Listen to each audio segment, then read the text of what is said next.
Kita ke informasi cuaca, Saudara. Badan Meteorologi, Klimatologi, dan juga Geofisika Wilayah 4 Makassar memprediksi peningkatan curah hujan di Kota Makassar masih akan terjadi hingga Februari mendatang. Warga diimbau untuk tetap waspada mengingat adanya potensi cuaca buruk. Badan Meteorologi, Klimatologi, dan juga Geofisika Wilayah 4 Makassar memberi peringatan terkait cuaca hujan di awal tahun 2026 ini. Dari hasil pengamatan, hujan dengan intensitas tinggi masih berpotensi terjadi di Makassar dan juga sekitarnya hingga Februari mendatang.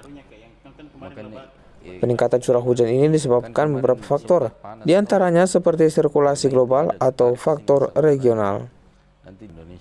Warga pun diminta untuk meningkatkan kewaspadaan terhadap potensi bencana hidrometeorologi seperti banjir dan juga tanah longsor.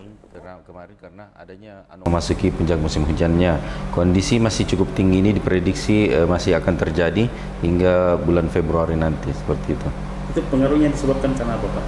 Iya, faktornya karena ada beberapa sirkulasi global atau faktor-faktor regionalnya yang menyebabkan kondisi curah hujan di wilayah Sulawesi Selatan khususnya dan terkhusus lagi di wilayah Makassar, sehingga curah hujan masih cukup tinggi di saat ini, seperti itu.